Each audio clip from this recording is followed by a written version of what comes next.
Hello everyone. तो start करते हैं आज का लेक्चर। पिछले लेक्चर में हमने क्या पढ़ा था बेटा? पिछले लेक्चर में हमने पढ़ा था कि कार्बन जो है उसका नामकरण हमने पूरा अच्छे से देख लिया था और उसके हमने बहुत सारे क्वेश्चन भी कर लिए थे। ठीक है, कार्बन का नामकरण हमने देखा था कि कार्बन के साथ अगर क्लोरीन जुड़ा हुआ है तो कैसे उसका नाम चेंज होगा। ठीक है, एल्केन, एल्कीन, एल्काइन क्या होता है वो भी हमने देखा था। ठीक है, और कार्बन के साथ जो है वो ऑक्सीजन के कौन कौन से हम प्रकार्यात्मक समूह को जोड़कर हम उसका नाम चेंज कर सकते हैं, है ना। एल्कोहल पढ़ा था हमने, एल्डिहाइड पढ़ा था हमने, कीटोन पढ़ा था हमने, कार्बोक्सिलिक अम्ल पढ़ा था। ठीक है, एल्डिहाइड में हम पीछे अल जोड़ते थे, एल्कोहल में पीछे हम ओल जोड़ते थे, कीटोन में हम पीछे ओन जोड़ते थे, कार्बोक्सिलिक अम्ल में हम पीछे ओइक अम्ल जोड़ते थे। ठीक है, इस टाइप से हमने सारी चीज़ें पढ़ी थी। और एल्डिहाइड का प्रकार्यात्मक समूह क्या था? एल्डिहाइड का था CHO था एल्डिहाइड का। एल्कोहल का क्या था? एल्कोहल का था C के साथ जुड़ा हुआ रहेगा OH। एल्कोहल का क्या था? OH था। और एल्डिहाइड हो गया, एल्कोहल हो गया। कीटोन में क्या था? कीटोन में डबल बॉन्ड O था और लेफ़्ट और राइट दोनों तरफ कार्बन। कीटोन भी हो गया था। उसके बाद था कार्बोक्सिलिक अम्ल। कार्बोक्सिलिक अम्ल में क्या था? कार्बोक्सिलिक अम्ल में क्या था कि C के ऊपर डबल बॉन्ड O जोड़ो, C के ऊपर तो डबल बॉन्ड O जोड़ो और इधर साइड जोड़ दो OH। ये था कार्बोक्सिलिक अम्ल का। ठीक है, तो ये सारी चीज़ें हमने देख ली थी अच्छे से। एल्केन, एल्कीन और एल्काइन भी हमने देख लिया था, है ना। और बहुत सारे हमने क्वेश्चन कर लिए थे। ठीक है, ताकि हमें क्वेश्चन अगर एग्ज़ाम में आ जाए तो हम आसानी से वहाँ पर कर पाएँ। ठीक है, क्वेश्चन आता भी एग्ज़ाम में से दो सूत्र तो हर बार आते हैं। मैं 2 क्वेश्चन पूछता है, वो नाम दे के उनकी संरचना बनाने को बोलता है। ठीक है, चलो अभी हमें पढ़ना है अगला टॉपिक, दैट इज़ जो कि बहुत इंपॉर्टेंट है, समजातीय श्रेणी। ठीक है, बहुत इंपॉर्टेंट है, ध्यान से सब समझेंगे सभी। समजातीय श्रेणी क्या होता है? तो जैसे कि हम हर बार एग्जाम्पल से समझते हैं, तो इस बार भी हम एग्जाम्पल से ही समझेंगे। हमने क्या लिया? पहला एग्जाम्पल हमने ले लिया CH4, अकेला C ले लिया हमने। ठीक है, अकेला C हमने ले लिया। फिर हमने क्या किया? 2 C ले लिए। फिर हमने क्या लिया? फिर हमने 3 C ले लिए। तो हाइड्रोजन जोड़ो इसके ऊपर, तो कैसे जोड़ेंगे? इधर तो 3 हाइड्रोजन जुड़ जाएंगे और इधर भी हमारे पास 3 हाइड्रोजन जुड़ जाएंगे। इधर क्या होगा? इधर 3, इधर बीच में 2 हाइड्रोजन और लास्ट में इधर 3 हाइड्रोजन। ठीक है, तो अब देखो यहाँ पर होता क्या है, यहाँ पर क्या होता है कि भैया एक हाइड्रोजन की जगह यहाँ पर क्या आ गया बेटा? पूरा CH3 आ गया। हुआ क्या? जब हम इसका नाम है बेटा मेथेन है ना। एक कार्बन ही है ना, तो मेथ होगा और लास्ट में एन आ जाएगा, तो मेथेन। इसका नाम होता है बेटा एथेन, मेथ एथ। और इसका नाम होता है बेटा प्रोपेन, मेथ एथ प्रोप। और कार्बन के बीच में एकल आबंध ही दिख रहा है हमें, तो लास्ट में एन आ जाएगा, तो मेथेन, एथेन और प्रोपेन। ठीक है, लेकिन यहाँ पर हमें मेन चीज़ क्या देखनी है कि इधर हाइड्रोजन को हटा के हमने यहाँ पर एक CH3 जोड़ दिया, यही हुआ यहाँ पर। अब इससे आगे आए तो क्या हुआ? इस हाइड्रोजन को हटा के यहाँ पर एक नया CH3 आ गया। इस हाइड्रोजन को हटा के एक वहाँ पर क्या आ गया? नया CH3 आ गया। ठीक है, बात सबको क्लियर है क्या? सबको बात यहाँ तक क्लियर है? तो अब इसकी परिभाषा पढ़ो, क्या कहना चाह रहा है ये कि कार्बन यौगिकों की ऐसी श्रृंखला जिसमें कार्बन श्रृंखला में जो हाइड्रोजन है उसको एक ही प्रकार का प्रकार्यात्मक समूह प्रतिस्थापित करता है। यानी कि हर बार एक ही टाइप का प्रकार्यात्मक समूह उसको हटा के वहाँ पर जुड़ जाएगा। यहाँ पर ऐसा ही हुआ, देखो हाइड्रोजन को हटाया और प्रकार्यात्मक समूह यहाँ पर कौन सा है? CH3, जो कि हाइड्रोजन को हटा के खुद यहाँ पर जुड़ गया। ठीक है, यहाँ पर यही हुआ। आगे देखें हम तो क्या हुआ? आगे देखें तो यहाँ पर इस हाइड्रोजन को हटाया और यहाँ पर CH3 यहाँ पर जुड़ गया। ठीक है ना। तो यहाँ पर क्या हो रहा है, हर बार क्या हो रहा है कि हाइड्रोजन को हटाकर एक ही प्रकार का प्रकार्यात्मक समूह जो है वो जुड़ जा रहा है। ठीक है, या फिर मैं इसको ऐसे बोल दूं कि एक ही प्रकार का प्रकार्यात्मक समूह हाइड्रोजन को प्रतिस्थापित कर रहा है। एक ही प्रकार का प्रकार्यात्मक समूह क्या कर रहा है, हर बार हाइड्रोजन को देखो प्रतिस्थापित कर रहा है। ठीक है, तो कार्बन यौगिकों की ऐसी श्रृंखला जिसमें कार्बन श्रृंखला में स्थित हाइड्रोजन को एक ही प्रकार का प्रकार्यात्मक समूह प्रतिस्थापित करता है, समजातीय श्रेणी कहलाती है। और समजातीय श्रेणी में हमने एग्जाम्पल कौन से लिख दिए बेटा, उदाहरण में लिख दिया हमने मेथेन, एथेन और प्रोपेन। ठीक है, मेथेन, एथेन, प्रोपेन, जहाँ पर क्या हो रहा है, हर बार यहाँ पर क्या जुड़ जा रहा है बेटा, हर बार यहाँ पर CH3 जुड़ जा रहा है। हर बार यहाँ पर कैसे लिखें इसको, CH3 जुड़ जा रहा है।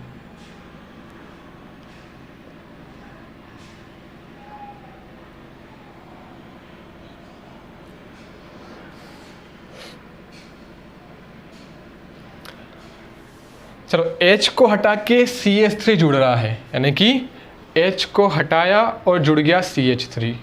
ठीक है, तो इनमें अंतर कितने का होगा, H को तो हटा दिया पहले तुमने और फिर CH3 जोड़ दिया। H को हटा के क्या जोड़ दिया तुमने, CH3 जोड़ दिया। तो कहने का मतलब है तुमने CH2 जोड़ा क्या केवल, नहीं जाया समझ में। कहने का मतलब है बेटा कि यहाँ पर इसका फॉर्मूला क्या था, इसका फॉर्मूला था तुम्हारे पास CH4, इसका फॉर्मूला क्या हुआ C2H6। ठीक है, तो देखो इसमें अंतर कितने का है, अंतर कितने का है, अंतर CH2 का ही है क्या, अंतर जो है वो CH2 का ही है। हाइड्रोजन हटाया और CH3 जुड़ गया, हाइड्रोजन को हटाया और CH3 जुड़ गया, तो एक्चुअल में यहाँ पर CH2 ही जुड़ा है, बस केवल क्या जुड़ा है, CH2 जुड़ा है। तो मैं यहाँ पर लिखता हूँ कि यहाँ पर CH2 का अंतर है, कितने का अंतर है बेटा, CH2 का यहाँ पर अंतर है। और ऐसे ही आगे में जाएंगे अगर हम, ऐसे ही हम आगे अगर जाएंगे तो यहाँ पर इसका फॉर्मूला क्या हो जाएगा, C3H कितने हो जाएंगे 8। तो यहाँ पर भी देखोगे तुम, तो यहाँ पर भी देखोगे ना, तो कितने का अंतर मिलेगा तुम्हें, दो एच का अंतर है और एक कार्बन का अंतर है, यानी कि यहाँ पर भी CH2 का अंतर है। ठीक है, तो ये रहेगी हमारी समजातीय श्रेणी। ठीक है, समजातीय श्रेणी रहेगी जहाँ पर हर बार एक हाइड्रोजन को एक प्रकार्यात्मक समूह प्रतिस्थापित करता रहेगा, यानी कि यहाँ पर हर बार एक ही का अंतर आएगा, CH2। ठीक है, अब जरूरी नहीं यहाँ पर CH2 ही रहे, यहाँ पर हमारे पास CO भी हो सकता है ना, और CHO भी हो सकता है। इससे बहुत प्रकार्यात्मक समूह कौन सा भी यहाँ पर हो सकता है जो हर बार नया जुड़ जा रहा है हाइड्रोजन की जगह है। क्लियर बात, चल वैसे तो हमेशा CH2 या CH2 ही होता है वैसे हमेशा, CH2 या फिर CHBr, CHCl है ना, O वाले नहीं आते हैं बीच में, O वाले नहीं आते। ठीक है, वैसे हमें तो यही पढ़ना है, हमने तो ये पढ़ लिया। अब बढ़ते हैं आगे। ठीक है, इसको नोट कर लो, फटाफट आगे बढ़ते हैं। एग्जाम्पल और अच्छे से तुम्हें मिल जाएगा नोट्स के अंदर, अच्छे से बिल्कुल।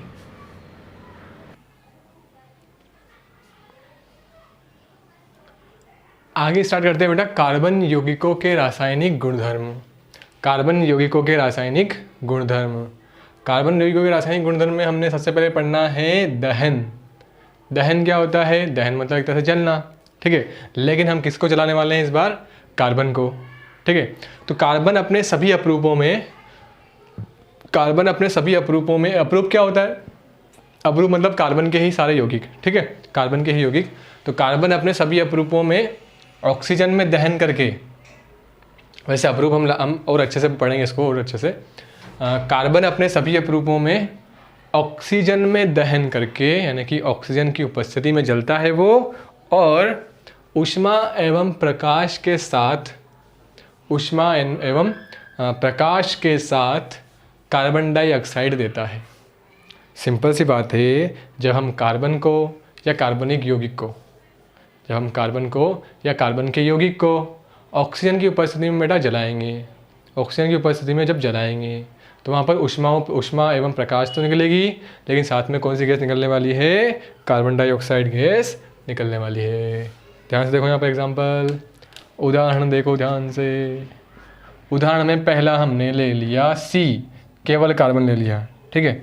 तो C+O2, कार्बन को ऑक्सीजन की उपस्थिति में हम जला रहे हैं। अगला हम लेंगे CH4 यानी कि मीथेन को ऑक्सीजन की उपस्थिति में जलाएंगे। तीसरा हम लेंगे, तीसरा कौन सा लेंगे बेटा? CH3 CH2OH ले लेते हैं। CH3 CH2OH को जब हम ऑक्सीजन की उपस्थिति में जलाएंगे तो क्या होगा? ठीक है, तो क्या होगा ध्यान से देखो। कार्बन को ऑक्सीजन की उपस्थिति में जलाएंगे तो क्या होगा? यहाँ पर CO2 गैस बनेगी। देखो बोला था मैंने, कार्बन डाइऑक्साइड गैस निकलेगी, ठीक है, कार्बन डाइऑक्साइड गैस निकलेगी और साथ में ऊष्मा एवं प्रकाश, ठीक है। C+O2 एरो CO2 और साथ में ऊष्मा एवं प्रकाश, ठीक है भैया। अगला है CH4+O2, तो यहाँ पर भी CO2 गैस निकलेगी, क्योंकि मैंने एक बार बोल दिया है यहाँ पर किस कार्बन डाइऑक्साइड गैस निकलती है, तो वो कौन सा भी कार्बनिक कंपाउंड हो, कौन सा भी कार्बनिक यौगिक हो, उसमें हमारे पास CO2 गैस निकलने वाली है। लेकिन यहाँ पर इस बार क्या हुआ? इस बार हाइड्रोजन भी आ गया बीच में। हाइड्रोजन भी आ गया बीच में, तो थोड़ा सा क्या बन जाएगा बेटा? जल जो है वो वाष्प बन के उड़ जाएगा। इसमें जल बनेगा जो कि वाष्प बन के उड़ जाएगा और साथ में ऊष्मा एवं प्रकाश।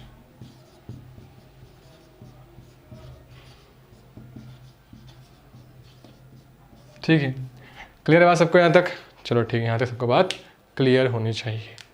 अगला क्या है? CH3 CH2OH, तो यहाँ पर भी हमारे पास एक तो बनेगा CO2। पहला क्या बनने वाला है बेटा? CO2 बनने वाला है। और साथ में यहाँ पर भी H आ रहे हैं, तो यहाँ पर भी H2O बनेगा। पहले वाले में H2O क्यों नहीं बनी थी? क्योंकि यहाँ पर हाइड्रोजन था ही नहीं पहले वाले में।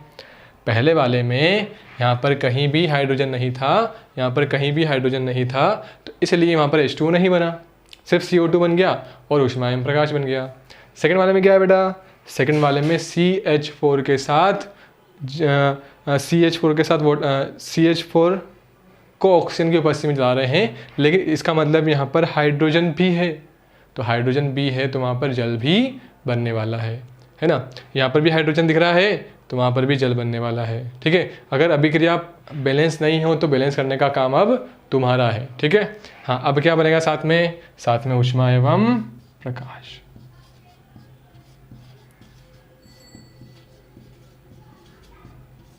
ठीक है, तो ये हो गई हमारी दहन अभिक्रिया। एक बार फिर से रिपीट कर देता हूँ। दहन में क्या होता है? दहन में क्या होता है? कार्बन अपने सभी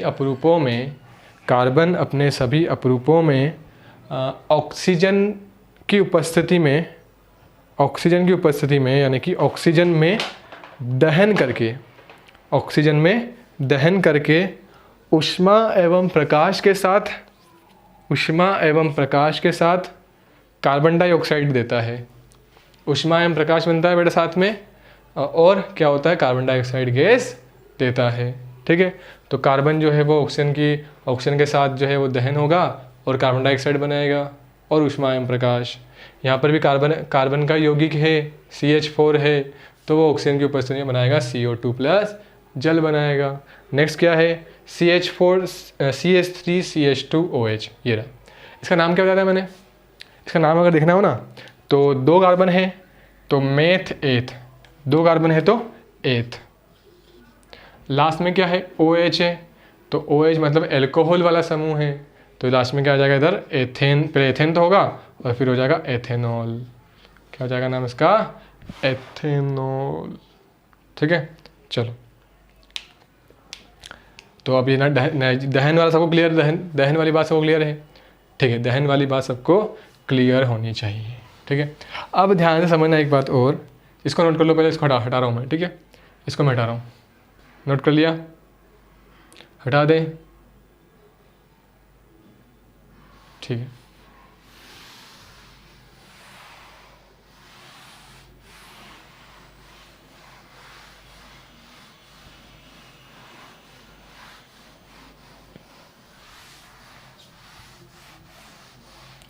जब हम संतृप्त हाइड्रोकार्बन को जलाते हैं, इसको बिठाओ, जब हम संतृप्त हाइड्रोकार्बन को जलाते हैं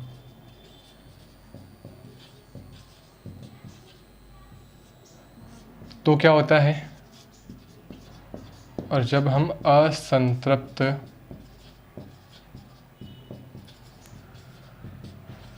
हाइड्रोकार्बन को जलाते हैं तब क्या होता है। तो जब संतृप्त हाइड्रोकार्बन को जलाते हैं तब वहाँ पर क्या होता है, तब वहाँ पर स्वच्छ ज्वाला निकलती है, स्वच्छ ज्वाला, बिल्कुल स्वच्छ ज्वाला, यानी कि जो थोड़ी सी नीले कलर की होती है ना, जैसे कि हमारे गैस में निकलते हैं ना, गैस में हमारे गैस जलाते हैं जब हम, वहाँ पर कौन सी निकलती है, एकदम बिल्कुल नीली ज्वाला निकलती है। तो वो कैसी रहती है, एकदम स्वच्छ ज्वाला होती है, क्योंकि वहाँ पर संतृप्त हाइड्रोकार्बन जल रहा होता है। ठीक है, चलो। और असंतृप्त हाइड्रोकार्बन जब जलता है ना बेटा, तो वहाँ पर निकलती है पीली ज्वाला, पीली ज्वाला निकलती है।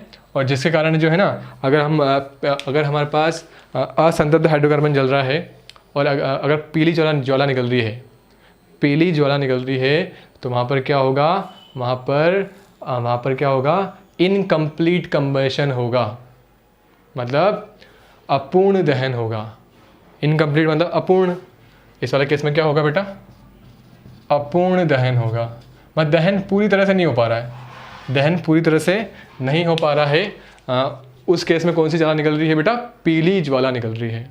दहन पूरी तरह से नहीं हो पा रहा है, कुछ वहाँ पर जो काला काला है ना, काला काला बच जाता है, जैसे कि हम गैस ऑन करते हैं, ठीक है, वहाँ पर नीली ज्वाला निकल रही है, तब तक तो हमारा तवा जो है वो बिल्कुल सही रहता है। लेकिन जैसे कि अगर उसमें अगर वहाँ पर कहीं पर नीचे जो होते ना एयर होल्स, उसमें वहाँ पर नीचे एयर होल्स होते हैं, अगर वो ब्लॉक हो गए तो वहाँ पर पीली ज्वाला निकलने लगती है। और पीली ज्वाला निकलने से फिर जो हमारा तवा है या फिर जो कढ़ाई है वो काली ज़्यादा होती है, वो काली ज़्यादा होती है। और उस केस में वहाँ पर कौन सी जो ज्वाला निकलती है, पीली ज्वाला निकलती है। क्यों? क्योंकि वहाँ पर दहन पूरी तरह से नहीं हो पा रहा है, वहाँ पर जो है वो जो एयर होल्स हैं, जो हवा के लिए जो होल्स होते हैं वो ब्लॉक हो गए हैं। तो वहाँ पर क्या हो रहा है बेटा, अपूर्ण दहन हो रहा है। वहाँ पर कैसा दहन हो रहा है, अपूर्ण दहन हो रहा है, पूरी तरह से दहन नहीं हो पा रहा है। तो पीली ज्वाला इसीलिए वहाँ पर निकल रही है। और पीली ज्वाला अगर निकलेगी तो वो क्या छोड़ेगी बेटा, काला धुआं छोड़ेगी, तो उसकी वजह से हमारी जो बर्तन है वो काला होने के चांसेस रहते हैं। ठीक है, तो फिर से बोलता हूँ एक बार और ताकि तुम्हें और अच्छे समझ में आ जाए। संतृप्त हाइड्रोकार्बन में पहली बात स्वच्छ ज्वाला निकलती है, नीली ज्वाला निकलती है। ठीक है, असंतृप्त हाइड्रोकार्बन होते हैं तो वहाँ पर पीली ज्वाला निकलती है, यानी कि वहाँ पर अपूर्ण दहन होता है। ठीक है, और पीली ज्वाला में क्या होता है बेटा, हमारा बर्तन जो है वो उसके ऊपर काला काला जो है वो धुएँ की वजह से वो काला काला हो जाता है। ठीक है, और ये जो पीली ज्वाला है वो कब निकलती है हमारे गैस सिलेंडर में, जब हमारे जो गैस सिलेंडर है उसका जो बर्नर होता है उसमें अंदर कहीं एयर होल्स जो होते हैं वो ब्लॉक हो गए हों। और अगर एयर होल्स ब्लॉक हो जाते हैं तो वहाँ पर हवा जो ऑक्सीजन है, ऑक्सीजन की उपस्थिति में तो दहन होता है। तो अगर ऑक्सीजन प्रॉपर मात्रा में नहीं मिल रही है, ऑक्सीजन अगर अच्छे से नहीं मिल पा रही है, तो वहाँ पर अपूर्ण दहन होगा, यानी कि पीली ज्वाला निकलेगी। और अगर पीली ज्वाला निकलेगी तो क्या होगा, पीली ज्वाला अगर निकलेगी तो वहाँ पर हमारा बर्तन जो है वो काला हो जाएगा, उसके ऊपर काली थोड़ी सी परत जम जाएगी। ठीक है, तो ये बात सबको क्लियर है। अब बढ़ते हैं आगे।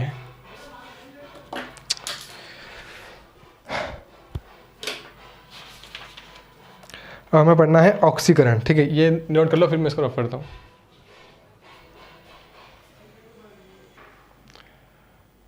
अगली अभिक्रिया है हमारे पास ऑक्सीकरण। तो ऑक्सीकरण क्या होता है बेटा, ऑक्सीकरण का मतलब होता है कि ऑक्सीजन का जुड़ना। किसी में हम किसी यौगिक में अगर ऑक्सीजन जुड़ जा रहा है तो उस अभिक्रिया को हम बोलते हैं ऑक्सीकरण। ठीक है, तो ऑक्सीकरण तो इजी है, बस उसकी अभिक्रिया हमें थोड़ी समझनी है कि ये जो ऑक्सीकरण की अभिक्रिया होती है इसमें कार्बनिक यौगिक में ऑक्सीकरण की अभिक्रिया क्यों इतनी ज़रूरी है। क्योंकि यहाँ पर हमें दिख रहा है CH3CH2OH। ठीक है, यहाँ पर हमें दिख रहा है CH3CH2OH, यानी कि ये है मेथ एथ, और OH है तो एल्कोहल है, यानी कि ये है एथेनॉल। ठीक है, ये क्या है, एथेनॉल, यानी कि ये एल्कोहल है। ये क्या है बेटा, अल्कोहल है ना, OH जुड़ा हुआ है ना, तो ये अल्कोहल है। ठीक है, चलो अल्कोहल है, चलो ठीक है अल्कोहल है। अब हमें क्या करना होता है, इस अल्कोहल को हमें बदलना होता है अम्ल के अंदर। किसमें, अम्ल के अंदर, जिसमें कार्बोक्सिलिक अम्ल जो होता है ना, वो हमें लाना है। तो कार्बोक्सिलिक अम्ल में क्या होता है, देखो कार्बोक्सिलिक अम्ल में क्या होता है, यहाँ पर डबल बॉन्ड O और इधर OH होता है। ठीक है, लेकिन अभी हमारे पास क्या है, अभी तो हमारे पास सिर्फ OH ही है। अभी तो हमारे पास C के साथ क्या जुड़ा हुआ है, OH जुड़ा हुआ है। लेकिन हमें कार्बोक्सिलिक अम्ल में क्या चाहिए होता है, हमें ये OH तो है पहले से हमारे पास, हमें सिर्फ O जोड़ना है यहाँ पर, हमें सिर्फ O जोड़ना है यहाँ पर। तो ये O जोड़ने का काम कौन करता है, ये जो O जोड़ने का काम जो है हम करवाते हैं क्षारीय KMnO4। क्या लिखा मैंने, देखो यहाँ पर क्षारीय KMnO4, ये याद रखना बेटा। कौन जोड़ता है, ये दोनों पूछे जाते हैं एग्ज़ाम में कि 2 ऑक्सीकारक का नाम बताओ, 2 ऑक्सीकारक का नाम बताओ, यानी कि जो ऑक्सीजन को जोड़ने का काम करते हैं। तो 2 ऑक्सीकारक कौन कौन से हैं, एक तो क्षारीय KMnO4, क्षारीय KMnO4, या फिर अम्लीकृत K2Cr2O7, या फिर अम्लीकृत K2Cr2O7। ये याद होना चाहिए, बहुत ही इंपॉर्टेंट है। फिर से बोल रहा हूँ कि हमने यहाँ पर लिया अल्कोहल, ठीक है, ये दोनों नाम याद होने चाहिए। क्षारीय KMnO4 जो कि इसमें ऑक्सीजन को जोड़ने का काम करेगा, और यहाँ पर अम्लीकृत K2Cr2O7, इसका उसका भी क्या काम है, ऑक्सीजन को जोड़ने का काम है।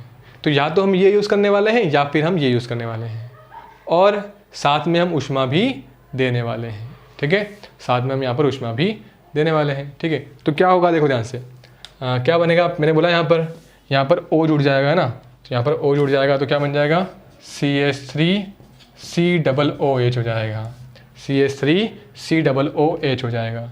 ये तो वही तो है, देखो देखो क्या क्या है, ये है C, इधर H3, इधर C डबल बॉन्ड O, उधर OH, ये वही तो है।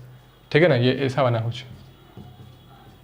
तो यहाँ पर डबल बॉन्ड O नहीं था, यहाँ पर सिर्फ H2 था, यहाँ पर H2 था, लेकिन वहाँ पर क्या बन गया बेटा, वहाँ पर हमारे पास यहाँ पर H2 को हटा के यहाँ पर क्या जुड़ गया, डबल बॉन्ड O जुड़ गया, यानी कि ऑक्सीकरण हो गया। ऑक्सीजन का जुड़ना ही तो होता है ऑक्सीकरण। तो ये बन गया हमारे पास CH3COOH। अल्कोहल से हमने क्या बना लिया, कार्बोक्सिलिक एसिड बना लिया। इसका नाम पूछे तो क्या होगा, मेथ एथ, एथ हो जाएगा पहले, और लास्ट में OH है तो एथेनॉल, और ये क्या हो जाएगा, मेथ एथ, 2 कार्बन है तो मेथ एथ हो जाएगा, और कार्बोक्सिलिक अम्ल वाला समूह है तो उसकी वजह से हम लिख देंगे एथेनोइक अम्ल, एथेनोइक अम्ल। तो ये अभिक्रिया होगी हमारी ऑक्सीकरण की। अब मैं यहाँ पर लिख देता हूँ कि कुछ पदार्थों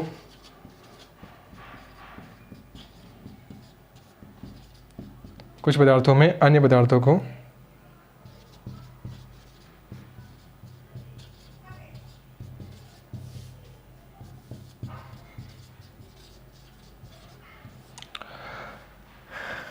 ऑक्सीजन देने की क्षमता होती है।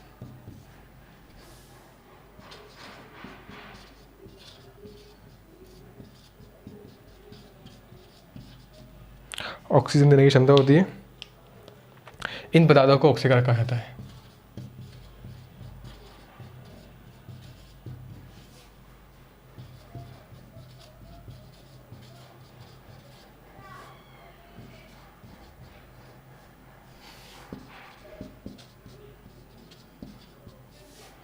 क्या लिखा हमने यहाँ पर, ऑक्सीकारक क्या होता है।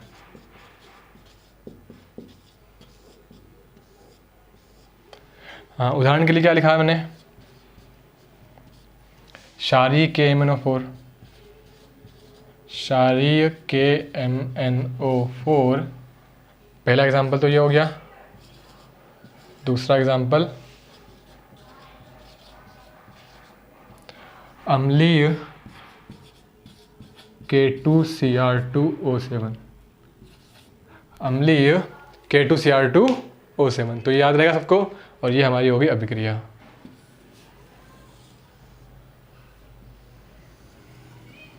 ठीक है, तो नोट कर लो फटाफट यहाँ से, फिर हम बढ़ते हैं आगे।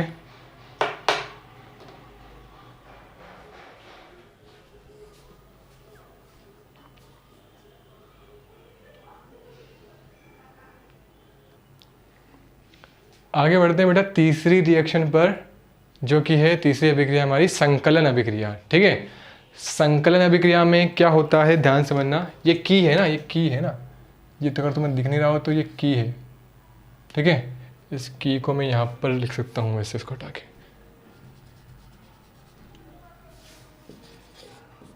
संकलन अभिक्रिया क्या होता है, देखो पैलेडियम और निकिल ये होते हैं उत्प्रेरक। अब ये उत्प्रेरक का मतलब क्या होता है सर जी? उत्प्रेरक का मतलब ये होता है कि ये निकिल और पैलेडियम जो होते हैं ये होते हैं उत्प्रेरक। उत्प्रेरक का मतलब क्या होता है? उत्प्रेरक का मतलब होता है कि ये रासायनिक अभिक्रिया में हिस्सा नहीं लेते हैं। रासायनिक अभिक्रिया में ये हिस्सा नहीं लेते हैं, केवल उसकी दर को कम ज़्यादा कर देते हैं, यानी कि उसकी स्पीड को कम ज़्यादा कर देते हैं। कौन? उत्प्रेरक। तो उत्प्रेरक कोई पूछ ले तो क्या होता है? उत्प्रेरक हमसे कोई पूछ ले तो हम क्या बोलेंगे कि उत्प्रेरक ऐसे पदार्थ होते हैं जो रासायनिक अभिक्रिया में हिस्सा तो नहीं लेते हैं, परंतु वो रासायनिक अभिक्रिया की दर को प्रभावित करते हैं। रासायनिक अभिक्रिया की दर को प्रभावित करते हैं, दर को कम ज़्यादा करने का वो काम करते हैं उत्प्रेरक। ठीक है, तो यहाँ पर हमने निकिल और पैलेडियम दो उत्प्रेरक लिए हैं। ठीक है, यहाँ तक कोई दिक्कत नहीं है, यहाँ तक सबको समझ में आ गया होगा कि निकिल और पैलेडियम हमने यहाँ पर दो उत्प्रेरक हमें यहाँ पर यूज़ करना है। ठीक है, और उसकी मदद से हमें कराना क्या है, देखो पैलेडियम तथा निकिल जैसे उत्प्रेरक की उपस्थिति में क्या होता है, जो असंतृप्त हाइड्रोकार्बन होते हैं वो हाइड्रोजन से जुड़कर संतृप्त हाइड्रोकार्बन बना लेते हैं। जो असंतृप्त हाइड्रोकार्बन होते हैं वो हाइड्रोजन से जुड़ जाते हैं और असंतृप्त हाइड्रोकार्बन बना लेते हैं। ठीक है, चलो तो असंतृप्त हाइड्रोकार्बन जो है ना, असंतृप्त हाइड्रोकार्बन वो किस में बदल जाएंगे? संतृप्त हाइड्रोकार्बन में हाइड्रोजन से जुड़कर। तो यहाँ पर हमने लिया है एक असंतृप्त हाइड्रोकार्बन। यहाँ पर देखो सी और सी के बीच में क्या है बेटा? डबल बॉन्ड, यानी कि यहाँ पर असंतृप्त हाइड्रोकार्बन है। और यहाँ पर आर का मतलब क्या है? ये तो आर तो हमने कहीं पढ़ा ही नहीं है। तो बेटा आर का मतलब यहाँ पर एल्कीन एल्काइन जो है ना, यहाँ पर कार्बन का कौन सी भी श्रृंखला हो सकती है। यहाँ पर कार्बन का कौन सा भी जो यौगिक है वो हो सकता है। ठीक है, ये आर का मतलब है कि कार्बन जो है यहाँ पर कितने भी हो सकते हैं, यहाँ पर भी वही मतलब है। ठीक है, चलो तो कार्बन के बीच में डबल बॉन्ड, यानी कि ये है असंतृप्त हाइड्रोकार्बन। और असंतृप्त हाइड्रोकार्बन क्या करने वाले बेटा? निकिल और पैलेडियम की उपस्थिति में हाइड्रोजन से जुड़ने वाले हैं। और क्या बनाने वाले हैं? देखो ध्यान से क्या बनाएंगे। देखो ये सी यहाँ पर था आर, यहाँ पर भी था आर, यहाँ पर भी था आर, यहाँ पर भी था आर। से मैंने थोड़ा सा इसको झुका दिया नीचे, कोई दिक्कत नहीं है। ठीक है, अब क्या होगा, यहाँ पर हाइड्रोजन और यहाँ पर हाइड्रोजन जो है ना, वो ये हाइड्रोजन था H2 था, ये हमारे पास H2 था। तो H2 क्या करेगा? ये बंध तोड़ देगा और ये बंध यहाँ से ये टूट जाएगा और ये हाइड्रोजन इधर चिपक जाएंगे। क्या हुआ कि यहाँ पर असंतृप्त हाइड्रोकार्बन था, वो किस में बदल गया? देखो यहाँ पर एकल आबंध आ गया, यानी कि संतृप्त हाइड्रोकार्बन में वो बदल गया। और कैसे बदला? यहाँ पर हाइड्रोजन जुड़ गया। देखो H2 था ना, H2 यानी कि दो हाइड्रोजन थे, तो एक हाइड्रोजन तो यहाँ जुड़ गया, एक हाइड्रोजन यहाँ जुड़ गया। तो ये असंतृप्त हाइड्रोकार्बन किस में बदल गया बेटा? संतृप्त हाइड्रोकार्बन में। किसकी उपस्थिति में? निकिल तथा पैलेडियम की उपस्थिति में। किससे जुड़कर? हाइड्रोजन से जुड़कर। तो इसकी पूरी परिभाषा क्या होगी? पूरी परिभाषा में बोलूँ तो पैलेडियम तथा निकिल जैसे उत्प्रेरकों की उपस्थिति में असंतृप्त हाइड्रोकार्बन जो होता है वो हाइड्रोजन से जुड़ जाता है और बदल जाता है संतृप्त हाइड्रोकार्बन में। और इस अभिक्रिया को हम कहते हैं संकलन अभिक्रिया। इस अभिक्रिया को कहा जाता है बेटा संकलन अभिक्रिया। पैलेडियम तथा निकिल जैसे उत्प्रेरकों की उपस्थिति में असंतृप्त हाइड्रोकार्बन हाइड्रोजन से जुड़कर संतृप्त हाइड्रोकार्बन बना लेते हैं। इस अभिक्रिया को हम कहते हैं संकलन अभिक्रिया। ठीक है, चलो यहाँ तक सब क्लियर है। उत्प्रेरक क्या होता है? चलो उत्प्रेरक में साथ साथ लिख ही देता हूँ मैं नीचे।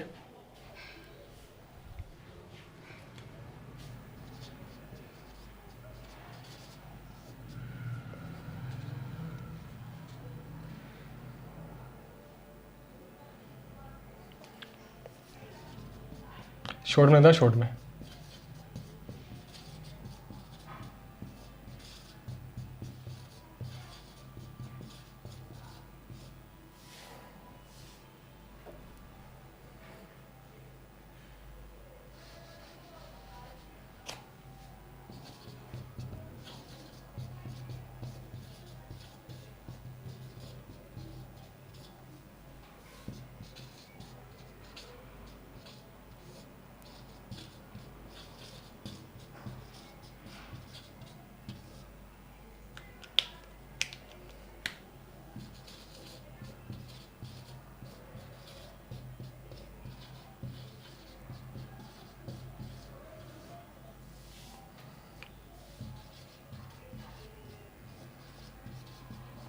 ठीक है, जो ऐसे पदार्थ करते हैं ना,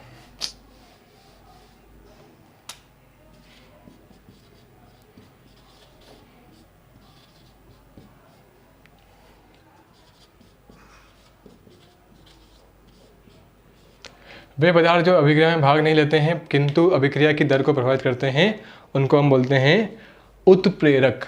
ठीक है, चलो फिर मिलते हैं अब नेक्स्ट क्लास में। तो आज के लिए इतना ही रखते हैं, फिर मिलते हैं बेटा नेक्स्ट क्लास में। तब तक के लिए बाय बाय, पढ़ते रहो। ठीक है।